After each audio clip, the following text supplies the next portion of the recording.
seperti itulah. Nggak mungkin kan manusia tuh bisa hidup kembali. Karena kalau dia manusia ya nggak mungkin hidup bisa bangkit seperti itu. Yesus pernah mengatakan begini, Bang. Ini kata Yesus ya, bukan kata saya. Yesus pernah bilang begini, telah diberikan kepadaku kuasa di langit dan surga, di bumi dan surga. Jadi diberikan. Yang namanya diberikan berarti kan ada yang ngasih, Bang. Nah, Yesus tidak pernah mengatakan dirinya punya kekuatan, nggak pernah. Itu setelah saya baca Ya dari memang Bang, Yohanes. nggak pernah dikatakan seperti itu. Tapi banyak sekali ya ayat-ayat di Alkitab itu yang mengatakan, memang dia tidak secara langsung mengatakan bahwa dia tuh Tuhan, sembahlah aku, bahwa aku tuh adalah Allah. Memang secara spontan tidak ada, tapi banyak sekali ayat-ayat yang mengatakan bahwa apa ya, dia kan menyamakan dirinya dengan Allah, Pak. Gini, misalkan Yang menyamakan dirinya dengan Allah bukan cuma Yesus, Bang, bahkan Bani Israel. Jadi suatu saat Yesus itu dilempar batu oleh Bani Israel, oleh kalangan Yahudi yang gak suka sama beliau. Nah, jadi kita samakan standar dulu, Bang, ya, bahwa Islam dan Kristen sama-sama memuliakan orang yang bernama Yesus. Cuma bedanya menurut kita Nabi, menurut Abang Tuhan. Nah, ketika Yesus dilempari batu oleh orang Yahudi, lalu Yesus mengatakan, apa kesalahan saya? Kenapa Anda melempari saya dengan batu? Orang Yahudi ini mengatakan, loh karena kamu menyamakan diri kamu dengan Tuhan. Kamu menyamakan diri kamu dengan Tuhan. Maka Yesus jawab ketika itu. Yesus menjawab, loh bukankah di kalangan kalian juga seperti itu? Bahwa kalian disebut anak Tuhan, kalian juga satu dalam Tuhan. Sama, jadi istilah satu dalam Tuhan itu bukan satu hakikat, bukan. gini Karena Bang, Yesus, tunggu dulu, santai dulu, gantian ngomongnya itu. Kan saya nggak motong-motong abang ngomong kan. Nah, jadi Yesus itu pernah membenarkan bahwa Bani Israel, Yahudi juga satu di dalam Tuhan. Apakah berarti satu itu satu tubuh? Kan tidak. Padahal di dalam Yohanes 5 nomor 26, Yesus mengatakan, bukan Yesus, di dalam Yohanes 5 nomor 26 dikatakan begini, kepada Bapa hidup dalam dirinya sendiri, dan begitu pula anak hidup dalam dirinya sendiri. Mereka hidup dalam dirinya sendiri, nggak satu. Maksudnya satu apa? Satu tujuan, Bang. Satu tujuan, gitu. Bukan satu orangnya. Kalau satu orangnya, berarti orang Bani Israel satu semua dengan Tuhan. Berarti banyak Tuhan kalian nanti. nggak gitu juga Bang. Kalau Loh, itu dalam kata Bible Yesus, yang pernah aku dengar itu nggak ada Yesus dilempar batu. Yang saya dengar, Yesus itu menemukan seorang perempuan itu yang berbuat zina. Di situ dikerumuni orang dan dilempar batu. Terus Yesus datang, dia bilang begini, kalau kamu tidak ada seorang pun yang maksudnya yang tidak punya dosa, coba kamu lempar batu. Terus karena mereka merasa diri berdosa semua, jadi mereka mundur. Seperti itu. Kalau abang yang ceritakan tadi yang Yesus dilempar batu itu tidak ada Bang dalam kitab. Kalau ada gimana? Kalaupun ada tuh perempuan Enggak, yang misalnya berbuat yang saya zina, ceritakan terus, ini ada gimana? loh, aku nggak pernah dengar loh. Yang seperti Bukan yang nggak pernah dengar, bukan nggak pernah dengar. Anda kurang banyak belajar. Begitu sebenarnya. Yang ada itu Pak, cuman itu aja. Perempuan yang berbuat zina, terus Yesus lihat. Terus banyak orang yang lempar batu. Gus, bisa dibukain gak Gus? Saya pegang satu device ini Gus. Ini abangnya yang kurang banyak baca berarti. Abangnya. Kalau yang dilempar batu itu ada memang. Kalau itu yang dilempar batu itu bukan Tuhan Yesus seperti itu. Itu adalah perempuan yang berbuat zina. Ia dilempar-lempari. Terus datanglah Yesus. Dia berkata begini, siapapun di antara kalian yang tidak berbuat dosa, lemparlah dia. Jadi semua orang mundur karena setiap orang punya dosa. Dan di situ Tuhan Yesus berkata, dosamu telah diampuni. Ya, sebelum saya menjawab itu, saya nunggu Gus Yonatan Nandar dulu. Gus, antum ada Bible nggak di sana, Gus? Ada, Ustadz. Ya, coba dibukakan yang Yesus dilempari batu oleh orang Yahudi itu, Gus. Baik. Kata dia nggak ada, Gus. Bukan nggak ada, kurang banyak baca, gitu aja. Ya. Dari tadi. Siap. Tilam. Ya tilam itu. Tilam. Tilam itu. Ketemu Gus? Yang ini tak Ustadz, Tiramisu. yang Yohanes 10 tah.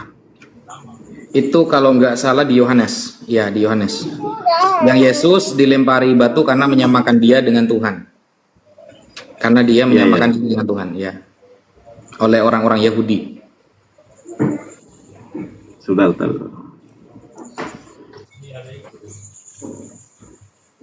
Sabar ya.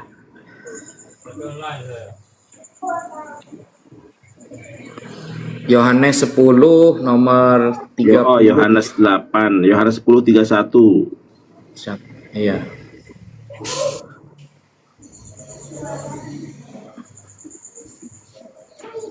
Yohanes 8 59. Ada ya, Tad? Saya pegang satu device soalnya, tidak bisa ngebukakan soalnya. Yang ini Tad, sebentar ya, saya buka dulu.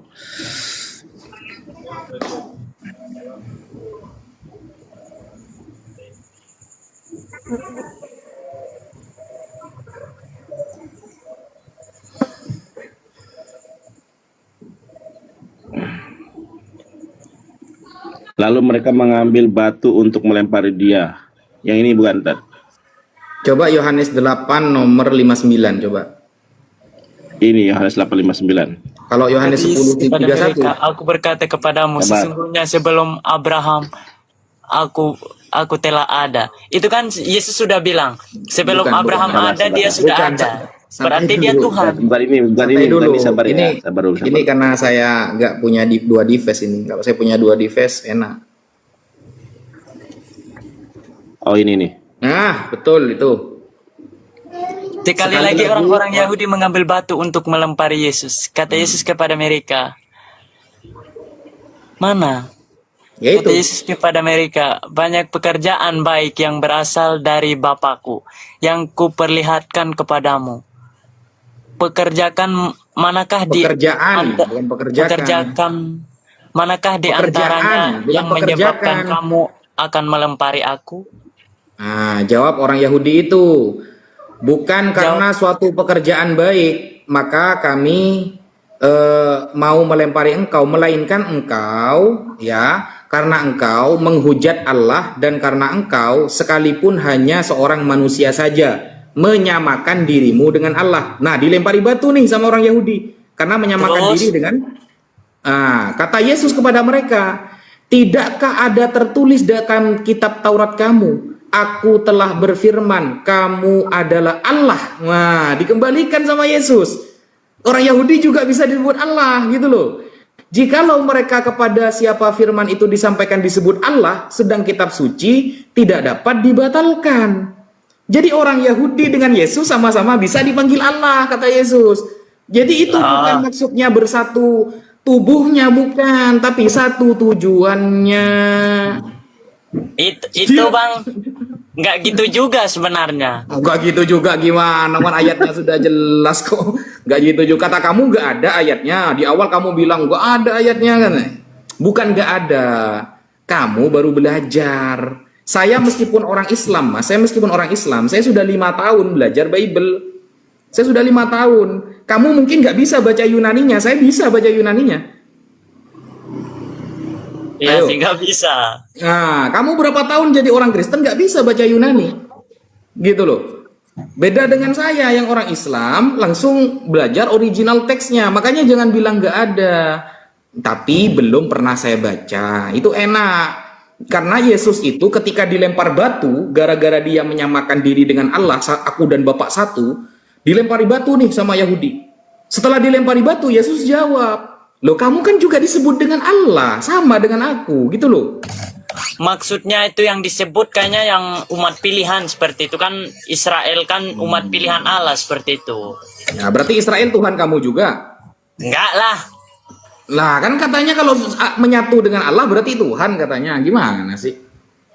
Ya kan Yesus itu adalah firman dan firman itu menjadi manusia seperti itu. Bukan, kita fokus ayat itu loh. Kalau kata-kata aku dan Bapak satu langsung diklaim Tuhan, berarti Yahudi juga Tuhan semua bagi orang Kristen. Banyak Tuhan Kristen berarti. Ya nggak mungkin lah, masa orang kalau kalau apa sih? Kalau menurut kitab-kitab tuh banyak yang tertulis sih bilang ini. Israel itu umat pilihan Allah seperti itu dan Yesus itu adalah firman. Ya, yang bilang Yesus itu firman siapa? Ya kan pada mulanya adalah firman seperti itu. Pokoknya ada yang tertulis dalam kitab Kejadian itu. Cuma saya lupa ayatnya. Gak ada di Kejadian itu.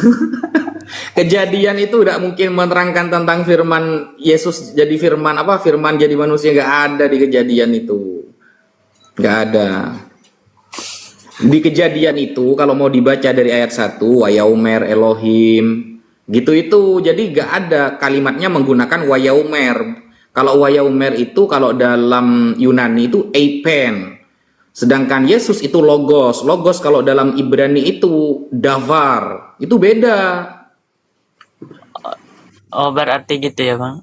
Gini bang, tadi katanya dalam Muslim juga ada Yesus tapi tidak dianggap sebagai Tuhan, dianggap sebagai Nabi. Maksudnya memangnya ada nama Yesus di Quran gitu? Di Quran itu disebutnya Nabi Isa. Justru kita bertanya-tanya, kenapa kok bisa disebut Yesus? Padahal dia orang Yerusalem, tapi namanya pakai nama Yunani. Itu kok jauh amat gitu loh. Kan dalam Ibrani, Yeshua, Yesu. Dalam bahasa Arab, Isa. Tapi kok malah dipanggilnya pakai Yunani? Yunani kan terkenal kaum penyembah berhala gitu loh. Yunani itu kayak Zeus. Zeus itu kalau pernah main game, Zeus itu kan dewa. Zeus itu dewa. Jadi itu dewa-dewa Yunani. Kenapa kok Yesus yang notabene-nya orang Yerusalem tapi dipanggil dengan nama Yunani seolah-olah penyembah berhala gitu loh. Seharusnya kan Yeshua, kan begitu kan, lebih keren. Karena beliau orang Yerusalem, kayak saya nih, saya dari Madura. Saya orang Madura, maka nama saya pasti identik dengan Madura. Gak mungkin nama saya identik dengan Amerika, gak mungkin. Gitu maksudnya. Kalau di Quran itu gimana bang ceritanya? Pengen dengar aja gitu, pengen tahu aja. Nah, jadi memang ada beberapa kemiripan antara Al-Quran dengan Bible mengenai bahwa nanti Nabi Isa akan datang sebelum hari kiamat. Itu tertulis di dalam surah Az-Zukhruf ayat ke-61. Ketika Allah menyampaikan innahu la'ilmul lisa'ah fala tamtarun nabiha, bahwa datangnya Isa kedua kalinya adalah tanda akan datangnya hari kiamat. Maka kamu jangan ragu atas kedatangannya. Sama, nanti Nabi Isa akan datang sebagai hakaman adlan, hakim yang adil. Hakim yang adil. Dan dia akan mematahkan salib. Maksudnya akan mengajarkan bahwa Kristen itu bukan agama yang benar, bukan paham yang benar, dan dia akan mengharamkan babi nanti. Itu dalam Islam, Itu sehingga kalau Kristen kan Yesus disalib. Nah, kita kalau mau bahas penyalipan Bang ya, kita mau bahas penyalipan sekarang.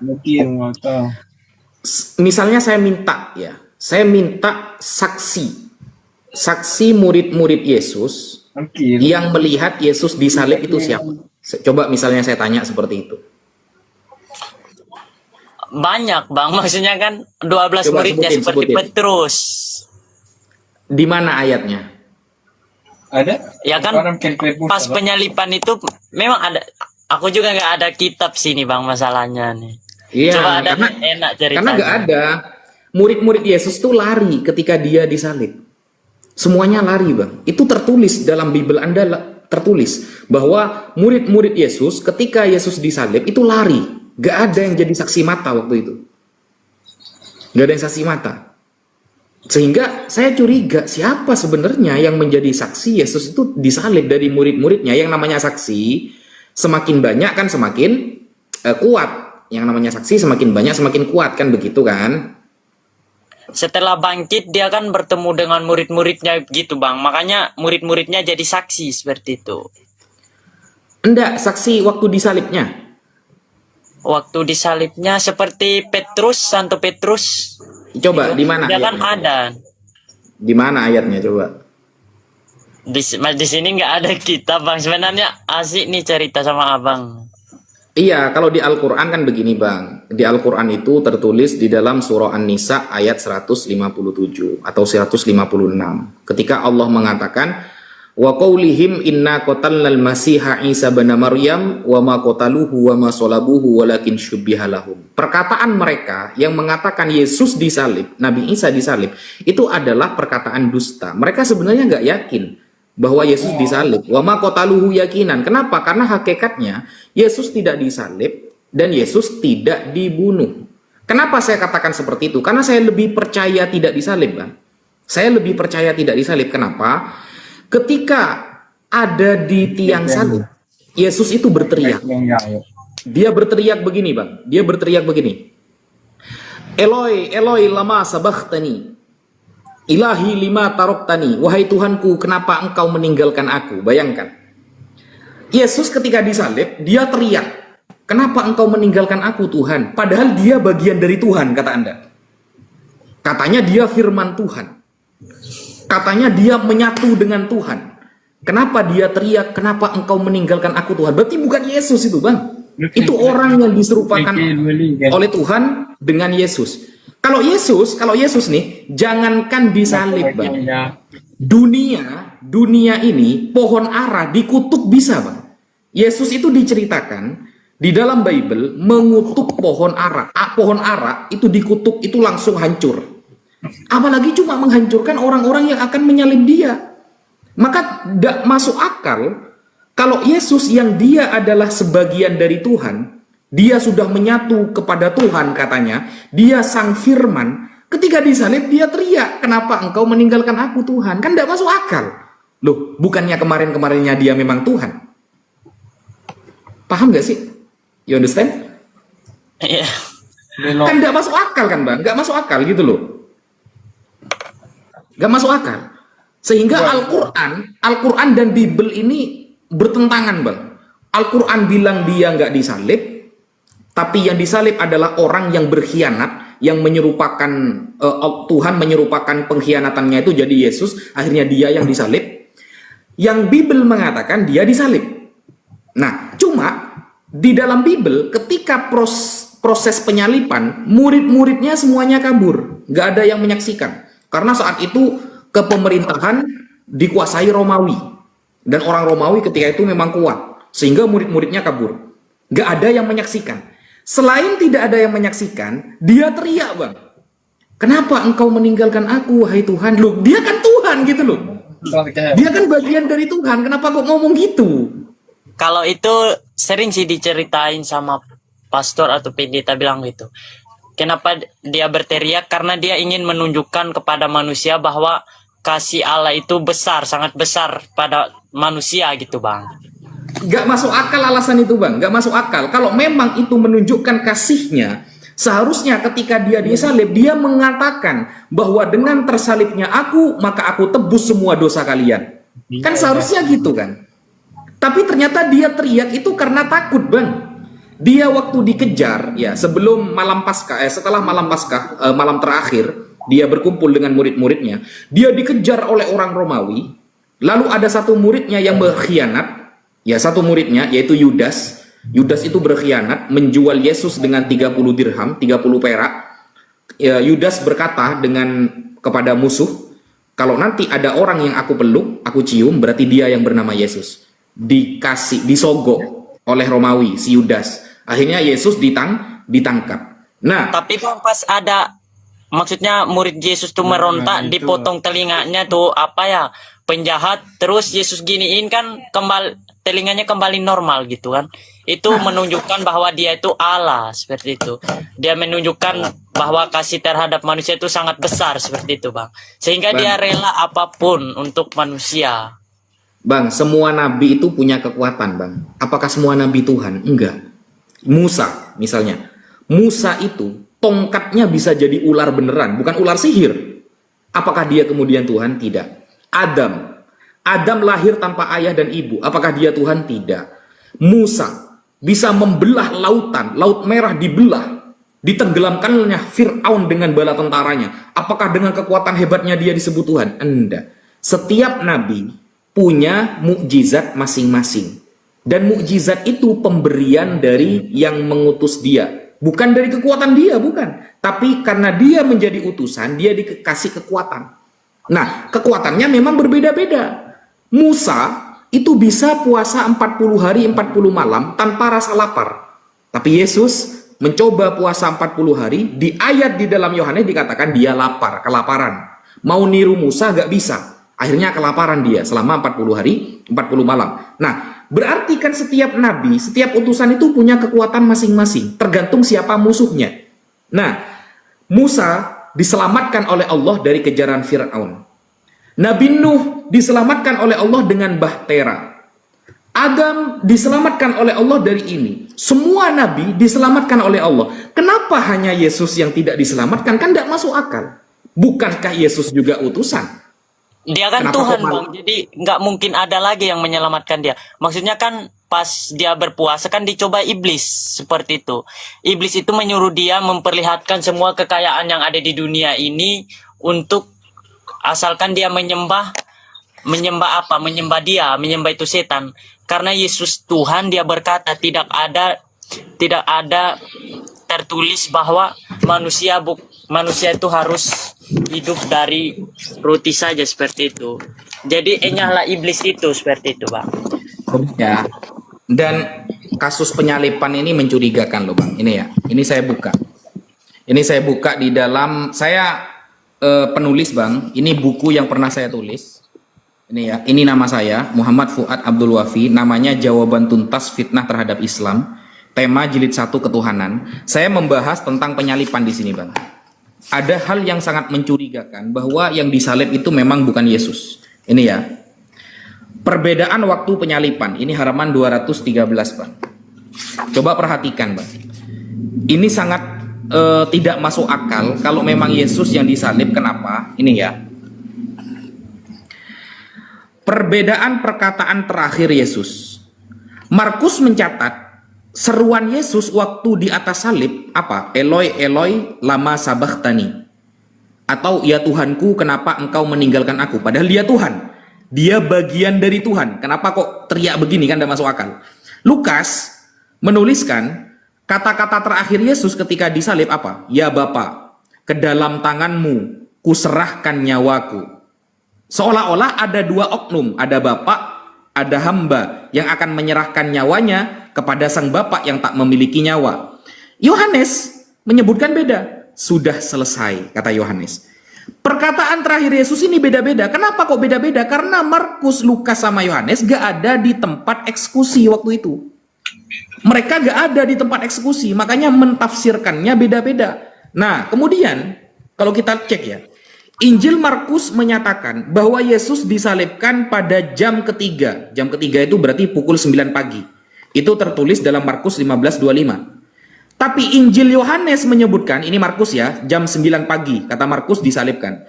Tapi kata Injil Yohanes menyebutkan bahwa Yesus masih diadili pada jam ke-6, jam 12 siang. Itu tertulis dalam Yohanes 19:14-15.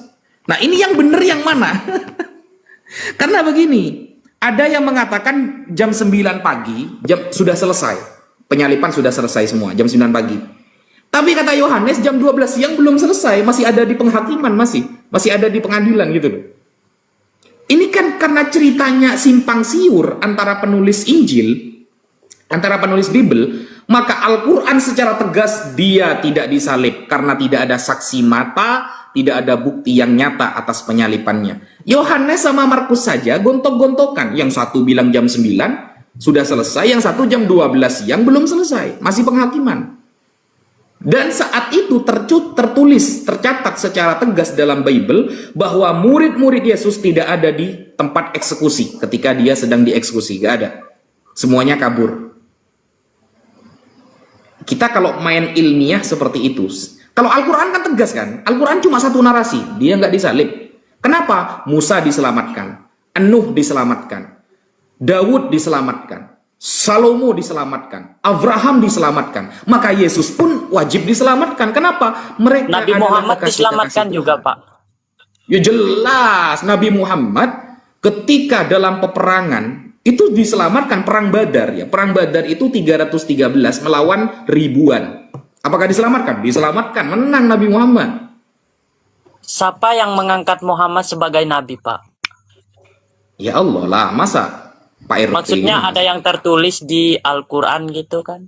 Ada. Aku pengen lihat. Surah Al-Ahzab ayat 40, coba dibuka. Nggak ada Al-Quran sini, Bang. Oke, saya bacakan ya. Maka Muhammadun aba ahadim mir rijalikum walakin Rasulullah wa khataman nabiyyin. Muhammad bukanlah ayah dari kalian, tapi dia adalah seorang Rasulullah, utusan Allah dan pemungkas, penutup para nabi. Itu ayatnya, surah Al-Ahzab ayat 40. Berarti nggak ada yang kayak Musa itu kan dia sebagai nabi banyak orang yang yang maksudnya ada istilahnya gitu kan. Kalau Muhammad kan beda gitu kan. Bedanya? Maksudnya dia kan nggak ada yang mengangkat dia sebagai nabi seperti itu kan. Lah, Allah kan sendiri sudah saya yang bacakan mengangkat. Al-Quran. Emangnya Yesus siapa yang mengangkat jadi seorang utusan? Nggak ada, dia kan Tuhan. Lah, dia juga utusan, Bang. Di dalam Bible, abang ini jarang baca Bible kayaknya ini. Kayaknya cuma setiap minggu itu pun minggu jarang ke gereja kayaknya ini. Nggak juga sih. Ya enggak juga, berarti memang enggak pernah, jarang ke gereja berarti. Nggak jarang. Yang Setiap mengangkat Musa jadi apa? Jadi rasul, jadi nabi siapa? Ya kan dia kan utusan seperti itu kan. Dia kan diutus sama Tuhan. Nabi kan utusan, Bang. Bahasa Arabnya rasul, Bang. Gimana sih? Oh, nggak tahu bahasa Arab. Abang bahasa Yunani nggak bisa, bahasa Ibrani nggak bisa, bahasa Arab nggak bisa. Terus abang bisanya apa? Bahasa Indonesia kan, Bang? Kan Bible kan tertulis bahasa Indonesia.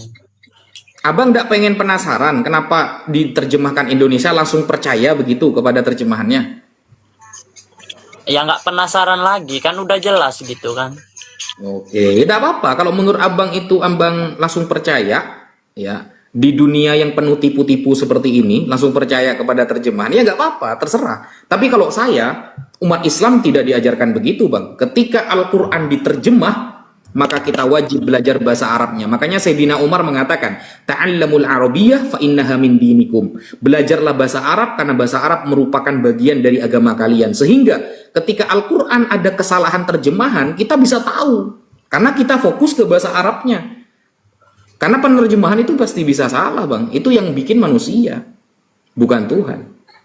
Kalau kenapa ya harus menggunakan bahasa Arab? Bukan kan Tuhan itu kan semua bahasa kan dia yang nyiptain, jadi bebas mau pakai bahasa apa aja, bukan cuma bahasa Arab aja gitu, Bang. Ya, Tuhan paham semua bahasa. Tapi apakah kita paham semua bahasa, Bang? Ya enggak kan, kita bukan Tuhan. Terus kenapa mesti harus menggunakan bahasa Arab begitu kan? Oke, Kan misalnya ini pemikiran ini abang bawa kepada sekolah. Kenapa sih kok harus belajar bahasa Inggris di sekolah? Kan kita orang Indonesia. Kira-kira Anda mengatakan demikian diketawain nggak sama profesor doktor itu?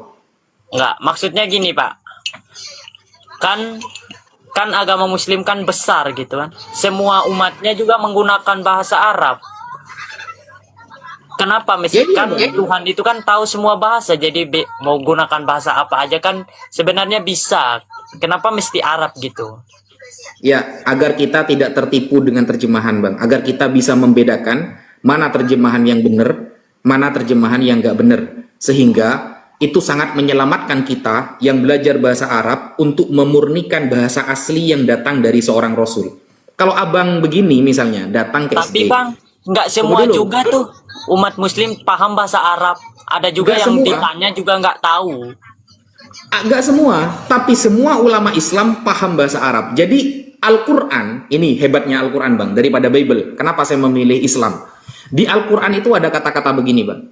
Fas'alu ahla dzikri in kuntum la ta'lamun. Bertanyalah kepada para ulama kalau kamu tidak tahu. Itu kerennya Quran, Bang. Quran itu mengajarkan kita jangan pakai terjemahan kalau mau belajar, tapi bertanyalah kepada ahlinya. Kita kalau sakit datangnya ke dokter, Bang.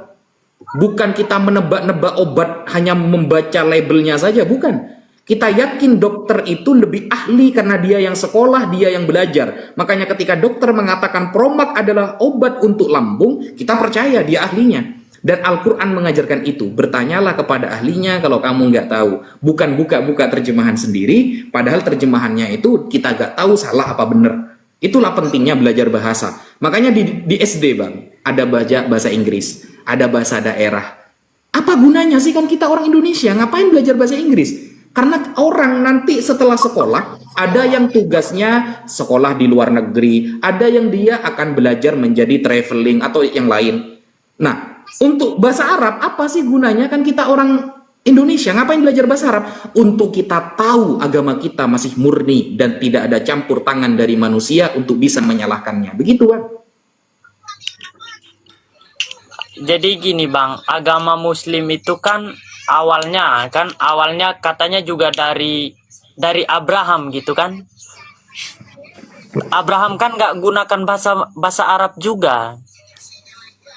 Ya kan Abraham orang Irak, Bang, gimana sih? Iya, jadi kan mulanya kan dari Abraham juga gitu kan. Aslinya harusnya bahasa Irak. Kalau Kristen, bahasanya pakai bahasa apa? Kalau Dulu. Kristen ya bahasa Ibrani. Kristen bahasa Ibrani. Bahasa Ibrani itu Yahudi. Kristen, ya saya tanya Kristen dulu, Kristen Yesus kan bahasanya orang apa? Yahudi Bang. Ya iyalah, yang bilang Yesus orang Bandung siapa? Maksudnya itu Kristen, yang saya tanya Kristen. Yesus kan tidak kenal Kristen, Bang. Loh kok nggak kenal? Loh, adakah di Bible Yesus mengatakan wahai umatku, ya namanya Kristen? Nggak ada. Nggak ada, cari dari Kejadian sampai Wahyu. Ada Ya, antara Yesus pencari mengucapkan kata Kristen, nggak ada. Tangan 20 merah. Nggak ada. Kristen orang Yahudi, murid-murid Yesus orang Yahudi. Yesus orang Yahudi, murid-murid Yesus Yahudi. Seharusnya Anda jadi orang Yahudi, jangan jadi Kristen, karena murid Yesus orang Yahudi semua. Kristen ini agama Tapi kan baru. mereka berarti. mengikuti Yesus. Orang Yahudi kan tidak percaya Yesus adalah Tuhan gitu Bang. Yang percaya Nggak kan ada. mereka kan Yahudi disebut mana? Kristen. Tapi Yahudi mana percaya Yesus jadi Tuhan? Ya, ini mana? Kan murid-muridnya Bang. Coba di mana datanya muridnya mengakui Yesus sebagai pencipta alam, misalnya Tuhan semesta alam? Nggak ada. Ada. Jangan kebangun. Jangan ngarang, Bang. Saya itu belajar Bible 5 tahun.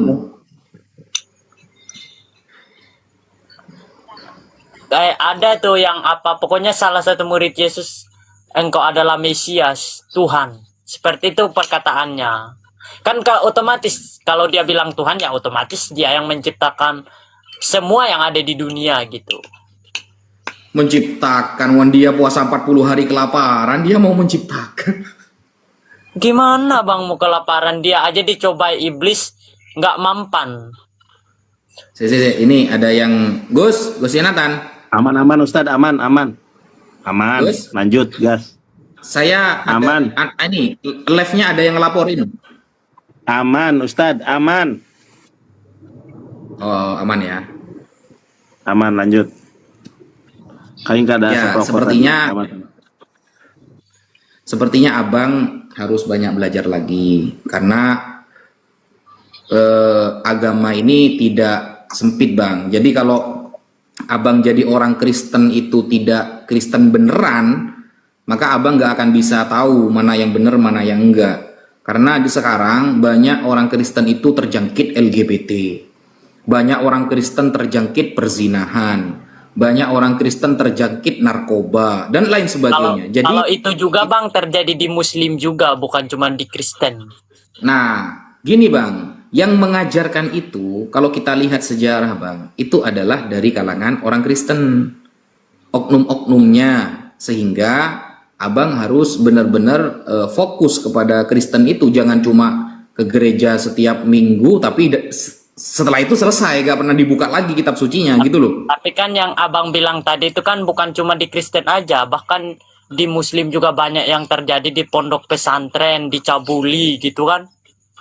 Gini Tempat Bang, viral penyebab awalnya itu di mana? Di Bible Bang, di Bible itu bahkan bahasa-bahasa yang kotor itu disebutin loh Bang. Di Al-Quran nggak ada. Bahasa-bahasa bahwa pesundal itu pertama kali masuk surga loh Bang. Kok bisa? Berarti orang-orang kan akhirnya Kata kan abang nggak orang-orang ada jadi bahasa pesundal. kotor di Quran, betul. Iya kan? Iya, cari, coba cari. Gini bang, terus yang dibilang malaikat, terus di sana kenikmatan dunia dibawa ke surga, ada malaikat di sana kan, itu kan namanya jorok bang. Nggak ada, di mana ayatnya itu Bang? Yang itu kalau bilang gini, kalau nanti meninggal, banyak temanku yang nanti kalau kita meninggal itu nanti ada malaikat di sana, bidadari surga. Nanti kamu akan bersetubuh dengan mereka, bilang gitu. Nggak Itu ada, kan itu kotor. bohong itu. Nggak ada kalimat bersetubuh itu di dalam Al-Quran, nggak ada. Nggak ada, cari aja Tapi- kalau ada. Temanku bilang kalau ngajak saya tuh Ya kamu kan kata temanmu, itulah kenapa kamu harus belajar Bang, biar gak percaya kata orang Bang. Kamu harus belajar, buktikan sendiri, bukan hanya katanya. berarti Tapi kalau di Yeskiel pesundal ya, kemudian Tuhan meminta hak perawan-perawan itu ada. berarti di Quran itu betul yang nggak ada bidadari surga gitu, nggak ada kenikmatan dunia di sana gitu ya. Berarti temanku yang salah gitu ya. Iya, coba tanya ke temannya ayat berapa gitu. Katanya bilang gini, nanti kalau udah meninggal ada bidadari surga katanya. Iya, coba tanyakan dulu yang bahasa bersetubuh itu di ayat mana, surat apa. Coba tanya. Tapi benar kan ada bidadari gitu. Bidadari itu, masa kalimat bidadari itu kalimat yang kotor? Bidadari itu justru bagus, tapi kalau ada bahasa sampai bersetubuh, kayak pesundal, kayak Tuhan Nanti gituan kamu akan sama dikawinkan orang itu. sama bidadari itu katanya. Nah, di Bible Bang, Tuhan kawin dengan Anda, ada ayatnya. Nggak ada. Wahyu 19 nomor 7, coba. Buka Wahyu 19 nomor 7. Bahwa Yesus Nggak ada kawin yang akan jadi mempelainya, yang akan jadi istrinya kamu, orang Kristen nanti. Tenang. Nggak ada Yesus kawin atau Buka nikah. aja Wahyu 19 nomor 7, coba buka. Nggak ada kitab sih. Mereka yang enak. Nggak ada kitab.